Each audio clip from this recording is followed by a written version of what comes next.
Why did they make a Superman movie this way? As a kid, I loved that there were 4 Superman movies, but every time I got to this one, I was just like, I don't know, I kind of feel like getting some sleep tonight. So let's dive into 7 reasons why Superman 3 was horrifying. Mostly to children, but still, it was pretty weird. Now, my first point here was horrifying to me because it seemed like a real possibility that could happen to me. There is a scene in there where Lana's son gets out in the field and this tractor is inching down on him.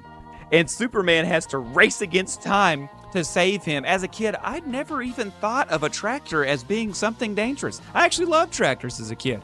It kind of put a healthy fear in my head of the power of a tractor and what it can actually do. Just kidding. The point is, this was absolutely scary to me because once I saw it, I was like, every time I saw a tractor, I was like, oh man, I don't know. But number 2, there is a scene in the movie where Superman laser eyes, he's drunk and he laser eyes the mirror on the wall and his face warps. First of all, he's acting a little out of character. He's acting a little scary. But when that thing warped like that, that always gave me weird little chills going down my back. And it was kind of hard to live through as a kid because Superman's supposed to be like happy and the brightness, and here his face is warping into this strange look. It was very strange. Before we get to number 3, go ahead and like and subscribe to this channel. I talk about just Superman. It's a brand new channel, so every subscription helps. Now, number 3, Superman gets crushed by a car crusher. And Superman, Christopher Reeve is a very intense actor. And when he was in that thing, getting crushed, it was like the worst sound ever. You were just like anticipating and waiting and wondering what was going to happen to him when he came out on the other end. It stuck with me as a kid. Like I could hear it ringing in my ears. I need to calm down. I'm going to have some sort of episode. Let's skip on to another one. The scene at the beginning where the blind guy falls into the hole. There's all the little bombs and stuff, in that beginning weird scene. And that blind guy, he falls into a hole. As a kid, I had never considered the possibility that I could just be walking along and suddenly a hole would just swallow me up. Like that wasn't something I was thinking about. So when I was watching this as a kid, this was like in the beginning part, which already kind of starts getting you unsettled. And the reason this is so important, this movie was supposed to be a comedy.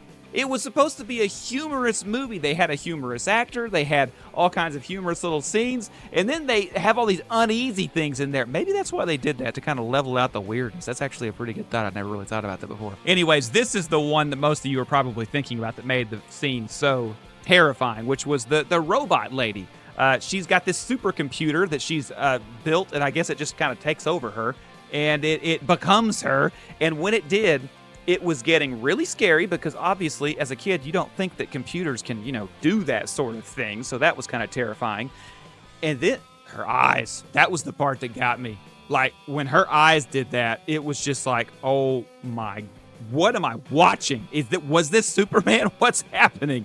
And then the fight and everything from there with the robot lady, that all was really weird. It was very, very hard for a kid to muscle through that. But more scary than that, I think, was that Superman was not himself. Now, you have to remember, this wasn't the days of Henry Cavill and Zack Snyder where he was trying to make Superman evil and, the Injustice games where there's like this evil Superman. This was before all that. This was back in an era when we only thought of Superman as the light.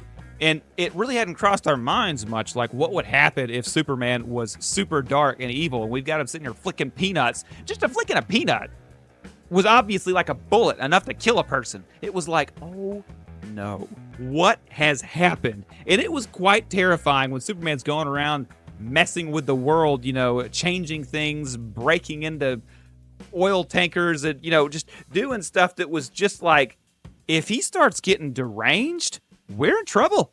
Because, right now he's just playing. He's going to get bored of just playing. Like, it's going to happen. So that was to me more concerning than Robot Lady. Because Robot Lady could beat by Superman. I didn't think Superman could be beat by Superman. But apparently he can, because he ends up fighting himself. And that's a weird whole situation all to itself. But what was most terrifying to me as a child, the computers, okay? So the computers actually have this moment where they start to kind of take over, so it seems. And I know this to most people is going to seem funny, but to me it was terrifying. The little men, they start on the stoplights. They start coming out of the stoplights. They start fighting each other. And as a kid, I was like, can computers really do that? So I kind of got a healthy fear of computers. And then as I got to be an adult, I was like, no, computers can't do that. And then the AI generation started to roll around, and now I'm terrified again. And I'm more terrified because of that scene. If you like videos like this and you want to see me talk about Superman more, you can either watch this video or subscribe. But better yet, just do both.